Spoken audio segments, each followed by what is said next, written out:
माझ्या विष्णू सभागिया.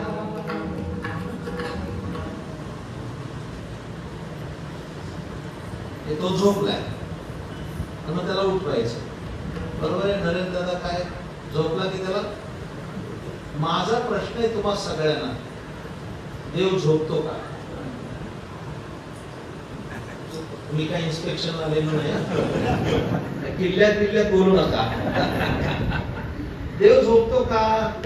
आणि देव झोपला तर सगळं जग झोपेल.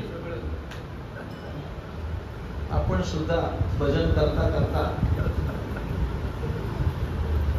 हा यथा देहे तथा देवे, आपले सगळे आरोप आपण देवावर केले. त्याला झोपवला, त्याला उठवला, त्याला आंघोळ घातली, विडा दिला. तर मग गंमत सांगू जरा, गंमत सांगू म्हणजे गंमत सांगू काय भारी उभी राहिली ना. एक तर माझ्याकडे टुकू बघते दीड तास म्हणत असेल गोवाला कडक आहे. माझ्या इकडे लक्ष द्या.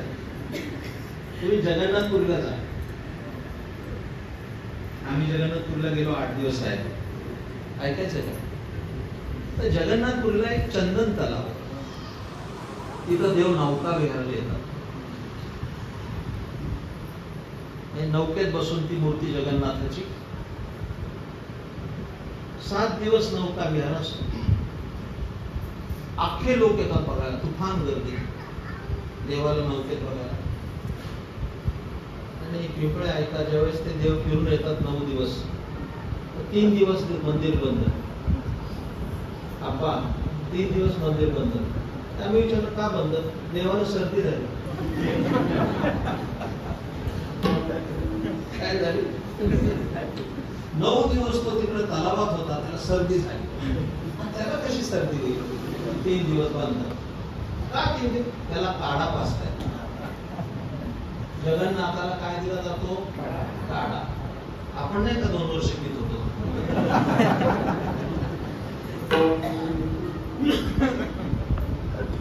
जगन्नाथाला काय दिला? पुढे सांगता नारायण काका फार मजा आहे. भक्तीचा पाळण्यात फार मजा आहे. ते मुनिमुक्त झाले भेणे गर्व असा बिचारे जाऊ. नामा विष्णुदासा सुलभ होतो, त्यासाठी जन्म उत्तम आहे. पुढे सांगतो. आम्ही एक दिवस दर्शनाला गेलो मंडळी. पण गेलो तर म्हणजे 4 तास दर्शन बंद आहे. संध्याकाळचे 4 वाजले तर बंद. आता ते मंदिर उघडायची वेळ झाली, बंद आहे. नाही म्हणले आता 8 बजे खुलेगा, 4 तास बंद आहे. आम्ही विचारलं का बंद आहे? देवाला उलटी झाली. आता काय हाणून घ्यायचं? देवाला म्हणजे काय झालंय? उलटी झाली. आज दुपारी फार जेवलाय आणि त्याला उलटी झाली. आणि आता उलटी झाल्यामुळे त्याला आता आंघोळ घातली आणि आता जरा औषध घेऊन तो पडलाय. 4 वाजता उठेल. काही कळतंय? हा भक्तीचा परमोच्च. तो झोपत नाही, त्याला उलटी बिलटी होत नाही. पण आपले आरोप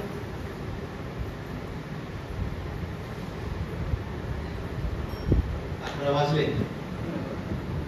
अजून पहिल्याच आपण चरणात रमलोय. आपण हे सगळे भक्तीचे आविष्कार वारकरी संप्रदायाने स्वीकारले.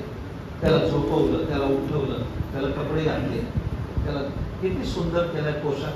राधारमणाला बघा किती छान दिसतो. वास्तविक त्याला माहितीये का हा गुलाबी रंग आहे?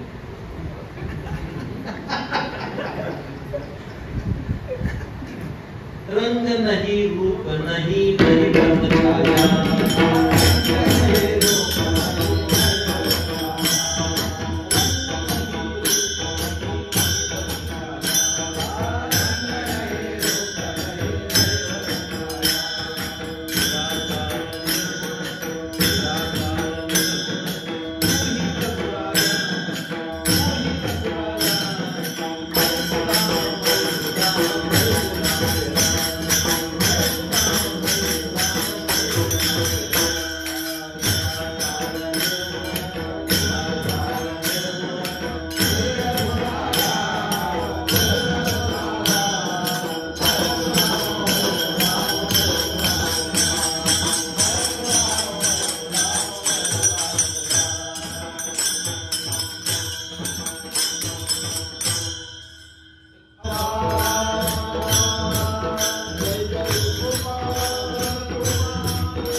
कुणाचा उल्लेख करू इच्छित नाही आणि कुणाविषयी मला द्वेषही नाही. अनेक पंथ आहेत. काही पंथ तर जगाच्या पाठीवर सर्वत्र गेले. ठीक आहे, चांगली गोष्ट आहे. पण वारकरी संप्रदाय इतर संप्रदाय यांचा तौलनिक अभ्यास केला आणि जर एमपीएससी यूपीएससीला जरी प्रश्न आला की जगातल्या शहाण्या लोकांचा पंथ कोणता, तर फक्त वारकरी पंथाचं नाव घ्यावं. शहाण्या लोकांचा पंथ हे ऐका तर खरं, प्रज्ञावंतांचा पंथ, ज्ञानोबा तुकोबाचा पंथ. आता काय सांगू तुम्हाला, आता मी भक्तिशास्त्राचा सर्वात मोठा सिद्धांत सांगणार आहे. वारकरी संप्रदायाने नाम आणि नामी याचा अभेद मानला. हा मोठा मुद्दा आहे. नाम आणि नामी म्हणजे भगवान नामी म्हणजे पांडुरंग नामी आणि पांडुरंग हे त्याचं नाम. जगननिहित असणारा परमात्मा विटेवर उभा आहे तो नामी आणि विठ्ठल हे त्याचं नाम. ऐकताय ना? शंख चक्र गदा पद्म सहित हरी, शंख चक्र गदा पद्म घेऊन उभा असणारा तो विष्णू, तो नामी आणि विष्णू हे त्याचं नाम. इथे राधाकृष्ण उभे आहेत. राधा आणि कृष्ण हे नामी, राधाकृष्ण हे नाम. अवघड आहे पण मी समजून सांगतो, बरोबर सांगतो. मग असा प्रश्न आला की नाम आणि नामी हा अभेद आहे दोघांचा. पण जर कदाचित भेद केला आणि दोन केले, नाम एका बाजूला नामी एका बाजूला, आणि निवड ठेवली, त्यातलं तुम्हाला काय पाहिजे ते उचला. वारकरी संतांनी शहाणपणे सांगितलं आम्ही नामाचा स्वीकार करू, नामीचा करणार नाही. नामी गेलं तरी चालेल, नाम आमच्याकडे असलं पाहिजे. आम्हास तो तुझे नामची पाहिजे, मग भेटी सहजे देणे लागेल. आम्ही हाक मारली की तुला यावं लागेल. एखादं पोर अंगणात खेळतंय, तुमचा सगळा महिलांचा दृष्टांत आहे. बाहेर पोरं गोट्या खेळत होती, खेळता खेळता ती गल्लीच्या पलीकडे गेली, दिसेन अशी झाली. ती आई स्वयंपाक करताना बाहेर आली. काय करेल ती? काय करेल? काय करेल? हाक मारेल ना, गणू.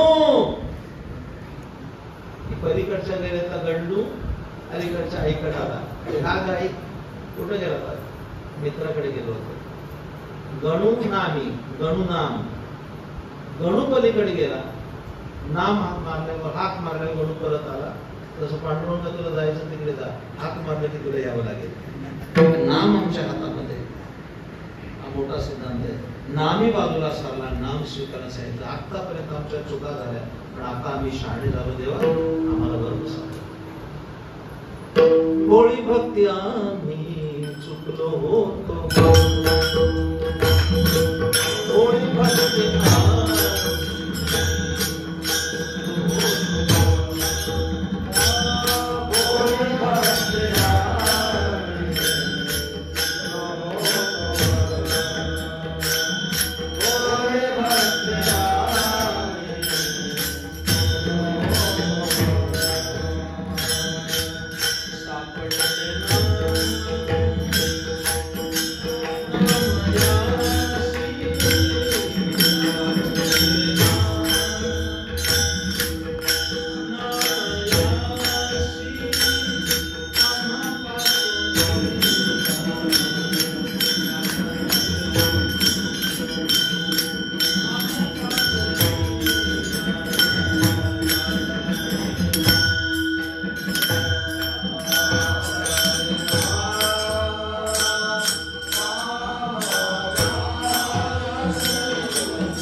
उत्सव संपन्न झाला. उद्या सकाळी काल्याच्या कीर्तनाने उत्सवाची परिसमाप्ती होईल. येणारा पुढच्या वर्षीचा उत्सव 68वा असेल आणि तदनंतर 7 वर्षांनी आपला अमृत महोत्सव होईल. 2 पिढ्यांनी हा उत्सव सांभाळून ठेवला. पाचोबंदरच्या मुळीवाड्यातील सर्व माझ्या ज्ञाती बांधवाचं कौतुक आणि त्यांना खूप अशा शुभेच्छा. उत्सव यावर्षी संपन्न झाला, पण एक अंतःकरणातलं शल्य म्हणजे आज वैकुंठवासी दत्तुभुवन आहे. एक अत्यंत चांगलं व्यक्तिमत्व वारकरी पंथाचं. जवळपास या उत्सवाला मला येण्याला 40 वर्ष झाली. 1985 ला पहिले कीर्तन झालं माझं. 40 वर्ष त्याच्या अगोदर दत्तुभा येत होते. जवळजवळ 50 वर्ष दत्तुभांनी त्या ठिकाणी सेवा केली. आणि मागच्या वर्षी आपण सर्वांनी त्यांचा यथोचित गौरव केला. मला माहिती आहे पंचामृताने आंघोळ घातली, यांची सेवा केली. खरं सांगू का, गौरवला सांगू का, पाचोबंदरच्या वारकऱ्यांचा सन्मान घेऊन दत्तुभाऊ इथून झाला. खूप चांगलं काम केलं. महावैष्णवाकडे आणि मुद्दा सांगतो की दत्तुबा गेले याचं दुःख अजिबात नाही. कारण त्रिसूत्री मला माहिती आहे. रातच म्हणे चैतन्य सदू तात्यासाहेब बाबासाहेब आस्कर महाराज म्हणायचे, साधू संत येत नाही आणि जात नाही, येतात स्वच्छेने आणि जातात स्वेच्छेने. 3 गोष्टी सांगू. त्रिसूत्री काय आहे? मागा बहुता जन्मी हेच करीत अवलंबन. मागच्या जन्मात काय केलं, इथं आल्यावर हेच अंमलात करणे, हेच वाढवणे आणि गेल्यानंतर श्रद्धांजली व्हायचं कारण नाही. बिलकुल नाही, बिलकुल नाही. कोणा तिसऱ्यांदा सांगतो पिऊन गेला असेल तर श्रद्धांजली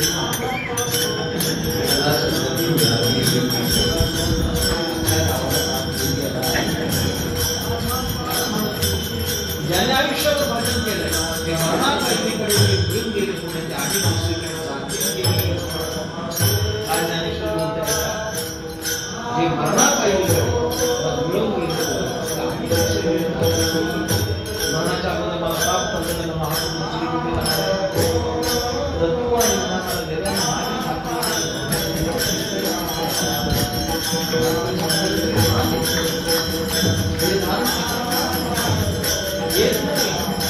जन्मजन्म झाले जे जे झाले अवतार त्याचे बरोबर जेवढे अवतार झाले साधू संपदेला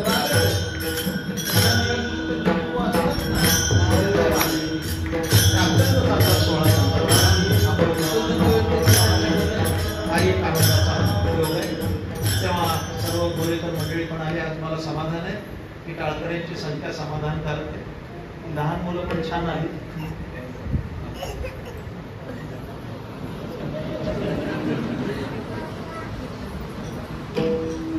जरा या विषयाला अनुषंगाने बोलू. 50 वर्षांनी याच्यात एखादा दत्तुबोध तयार होईल. 50 वर्षांनी सांगेल की मी 50 वर्ष इथं येतोय. ही परंपरा अशीच भजनाची प्रवाही राहते.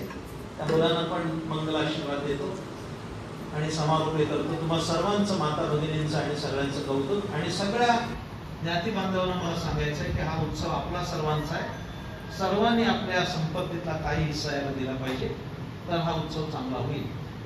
आणि मित्र नरेश दादा मी मागाशी परवा पंढरपुरातच बोललो की नायगावचा उत्सव काय, पाचोबंदरचा उत्सव काय. नारायण काका बोललो की हा उत्सव प्रवाहीपणानं चाललाय आणि तो चालत राहणार. तुम्ही सगळ्यांनी मोठ्या बाहुबलानं त्याच्यात अन्नदान केलं पाहिजे. खरं तर अन्नदान 50 वर्षात आपण सुरू केलं. काय सुंदर अन्नदान चाललंय.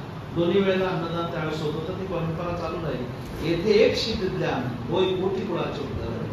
त्या सगळ्यांनी कटिबद्ध होऊन याच्यात उतरावं. मलाही 60 वर्ष झाली, 61 आलो. प्रकृतीच्या अस्वास्थ्यानं आता बसून बोलावं लागतं, त्याबद्दल क्षमा प्रार्थी. पण जून महिन्यामध्ये खूप मोठा उत्सव 61चा संपन्न झाला आळंदी क्षेत्रामध्ये. त्यावेळेला महाराष्ट्रातल्या सर्व विद्वानांचे लेख एका पुस्तकात ग्रथित करण्यात आले आणि ते पुस्तक इथे उपलब्ध आहे. सर्वांनी ते घ्यावं आणि घरात ठेवावं. इतकं संग्राह्य पुस्तक आहे, ग्रंथ आहे, आनंदामोद नावाचं, ज्याच्यामध्ये महाराष्ट्रातल्या सकल विद्वान लोकांचे लेख आहेत आणि ते आपल्या